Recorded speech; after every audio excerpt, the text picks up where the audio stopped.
My name is Calantha. I'm 37 years old and I live in Los Angeles. My life is fairly stable at the moment.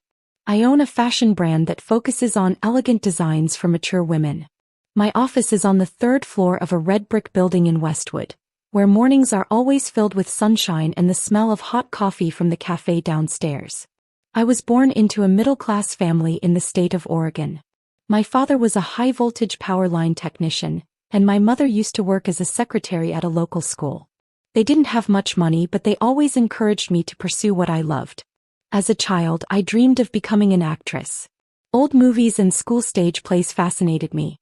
I was determined to pursue film, and after years of effort I was accepted into an art school in Los Angeles, one of the most prestigious in the field. I studied acting. In the early years I was like any other student, full of hope and ideals. I auditioned for all kinds of roles, from student short films to small commercials. I used to think that if I just kept trying, eventually my time would come. But as time passed, I began to realize I wasn't happy in front of the camera. I didn't hate acting, but every time a scene wrapped, I felt a wave of discouragement. So I decided to change direction. At first, I worked as an assistant at a tailoring shop in Beverly Hills. Then I studied basic design. Then I started designing my first dresses, for friends, for coworkers, and for myself. With each finished piece, I gained a clearer sense of myself and what I wanted to do with my life. At the age of 30, I launched my first fashion label, a small one with fewer than 20 pieces in the debut collection. Bit by bit, I expanded, hired more people, and sought out new clients. I'm not famous. I don't have millions of followers on social media. But the people who wear my designs always come back. That's what makes me believe I'm on the right path. My fiancé, Mason, is an important part of this journey. He runs an investment firm that funds film projects. We met at a creative conference, where I spoke about the language of fashion, and he was a guest speaker on film finance. It started as professional conversations, but over time, we found a deeper connection. Mason is not only thoughtful but also supportive of my individual path. He doesn't care what I studied or whether I ever had a role on television. What caught his attention was the way I see things, carefully, quietly, and with intention. We've been engaged for nearly a year. The wedding is planned for next spring, in the small garden behind the wooden cottage we just bought together in the outskirts of Malibu. My life at this moment is a slow kind of contentment. Not dazzling, not loud, but peaceful enough that I no longer feel the need to prove anything to anyone. But then I received an invitation to my 15-year reunion with my old acting class. And I decided to go.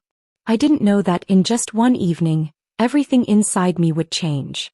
The reunion was held on a Saturday evening in an old-style Italian restaurant in the Beverly Grove area. I arrived a little late because work at the studio had run longer than expected. By the time I walked in, the room was already full. Laughter, clinking glasses, and buzzing conversations about jobs, projects, TV appearances, and social media filled the air. Nearly 20 familiar faces. My classmates from 4 years of acting school. The moment I stepped in, I felt it, the gap. The people sitting around the main table were all established names in the industry. Some were lead actors in television dramas, some were directors, and others were entertainment influencers. I had heard their names before, seen them on Instagram on morning talk shows. I smiled, nodded to a few people, then picked a modest seat near the corner of the table. An old friend, Lindsay, sat down next to me. Still as cheerful as before, she asked me a few questions about work. I briefly told her I was running a fashion brand. She looked a bit surprised. During dinner, a small group on the other side of the table, 3 people, started reminiscing about old memories. Drama rehearsals, their very first auditions. The conversation gradually turned into comparing their recent roles. Then one of them turned to me half-jokingly. "Calantha, are you still going to auditions? Or have you switched to being a full-time stylist now?" I kept my composure and answered calmly. "I run my own fashion label now. I don't audition anymore." Another person jumped in, voice slightly raised. "Wow, I always thought Calantha would be the first in our class to make it big. She was so good in 3rd year, remember? But life's unpredictable, huh?"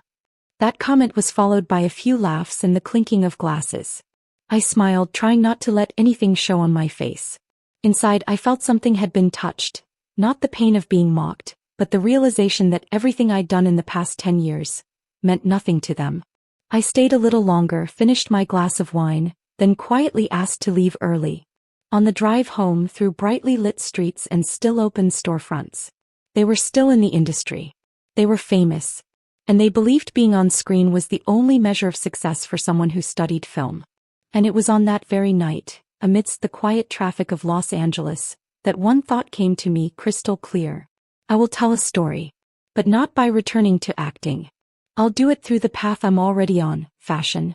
The next morning I woke up earlier than usual. Outside, the sky was gray and dim, the sunlight still unable to pierce through the thin layer of clouds covering the hills west of the city. I made a pot of tea, opened my laptop and skimmed through work emails. But my mind kept drifting back to the night before. When Mason walked into the kitchen holding a newspaper, he noticed how unusually quiet I was. "How was the reunion?" he asked, sitting down beside me. I told him about it. Mason didn't say anything right away. He poured more tea into my cup, paused for a few seconds, then said, "I can help with the finances. And as for fashion, I believe you're more than capable of making a breakthrough." I thought about my first designs, hand-cut, hand-sewn, every stitch chosen with care, every layer of fabric reflecting the wearer's mood. I thought about the clients who had told me they felt more confident, more daring to step out of their comfort zones when wearing clothes that understood them. I thought about the late nights spent adjusting mood boards. Mason and I began seriously planning in the following days. He didn't interfere with the creative direction. He respected me as the designer. But he helped me connect with young directors and emerging screenwriters. People full of passion but lacking opportunity. I read through dozens of project summaries, interviewed nearly 20 people over Zoom. Until one late afternoon I came across a script titled, "The Stitch That Changed Everything." It told the story of a girl born in a rural town in the American Midwest, who had loved sewing since childhood. She grew up in a place that saw fashion as frivolous, art as a luxury. She had no supporters, no formal training, just a needle, a spool of thread, and an old sewing machine her mother left behind. Step by step, she went from mending wedding dresses for local brides to sending her own designs to youth competitions. And then with her own hands she stepped into the world of fashion. When I finished reading, I sat in silence for a long time. It wasn't my story, but it touched everything I had lived through. The sense of not belonging, the doubt from others, and the deep urge to create something truly meaningful. I reached out to the writer, a 29-year-old female director who had made a few short films but never had a feature project approved. We met at a small cafe near Studio City. She didn't have a striking appearance, spoke softly, but her eyes were bright and her ideas sharp.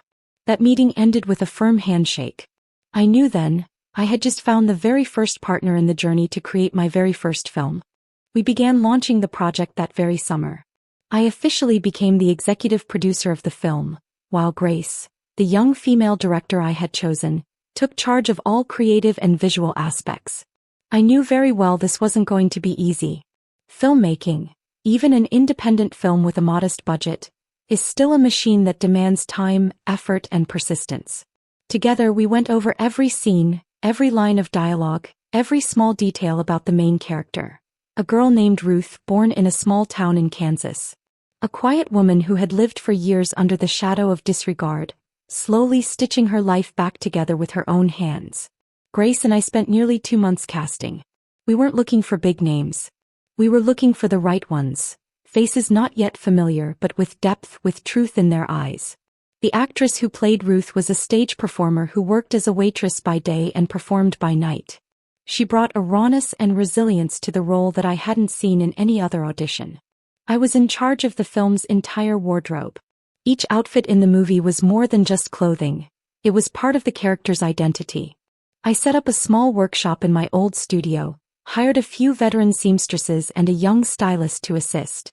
We used linen, raw cotton, and other natural fabrics. Every stitch, every button was chosen to reflect the time period and the emotional context of the script. The film told the story of a woman chasing her dream, but it was also a visual journey. I wanted the audience not just to hear Ruth's story, but to see it, to feel her transformation through the clothes she wore. From the pale brown dresses of the countryside to the final evening gown that stepped into the light. But of course, nothing went as smoothly as the plan.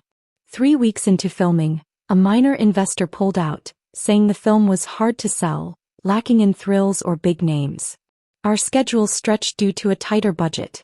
One outdoor shoot was cancelled due to heavy rain, causing delays in set building. Some days we only managed to shoot 2 scenes before losing light. Some nights I sat alone in the office staring at the swelling budget board, wondering if I had gone too far. Mason was still there. He didn't interfere, but he noticed. Whenever I needed a connection call, a piece of advice, or simply a perfectly timed cup of tea, he was there.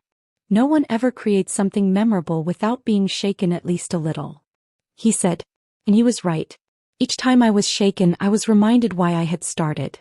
Not to prove anything to those people from the past, but to tell a story about an ordinary, determined woman. Someone with no advantages, no spotlight, yet who still stood up, step by step, using only her hands and her belief in her own worth. After nearly 4 months of filming and 3 months of post-production, the film was complete. The film was officially titled, The Stitch That Changed Everything.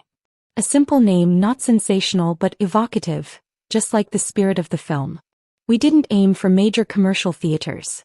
Instead, Grace and I submitted the film to several independent film festivals around the country. A month later, we received an official invitation from the Austin Independent Film Festival, a prestigious event where many young directors have first been discovered. The premiere took place on a Friday afternoon. Fewer than 150 seats in a small auditorium, soft lighting, the lingering scent of popcorn and hushed conversations among guests. I sat in the 3rd row. Every sound seemed to fade as the lights went completely dark and the production logo appeared. For the full 98 minutes, the room was silent. Even the audience seemed surprised by the costumes I had designed for the film. My fashion brand, which had been operating steadily over the past few years, suddenly became a hot topic. Designs from the film were reposted on fashion forums and caught the attention of stylists. I started receiving invitations to host independent shows and give interviews. One October afternoon, I received an email from the organizers of a fashion film crossover event in New York. They invited me to speak at a panel titled, Storytelling Through Fabric. I accepted. And it was the first time in my life I gave a talk that didn't mention my acting background. I only spoke about how a woman could use thread and needle to trace her own journey. About a month after the film's debut, I unexpectedly received a message from an old friend. Tina, the one who had mocked me at the reunion. The message was short, just a few lines. I watched the film. I don't know what to say, but I'm sorry for what I said that day. Congratulations. I stared at those words on the phone screen. I didn't feel triumphant. I didn't feel angry anymore either. On an early winter morning, I stood backstage at the first fashion show I had ever produced, held at an old theater in Manhattan. In front of me were more than 300 guests. Industry professionals, journalists, fashion lovers, and design students. I adjusted the cuff of my shirt, looked up at the soft lights falling on the runway. The models walked out one by one in the designs I had helped bring to life. Not everyone needs a big stage to shine. Some people, like Ruth, like me, only need a thread, a dress, and a story to tell. And sometimes that's enough to change everything.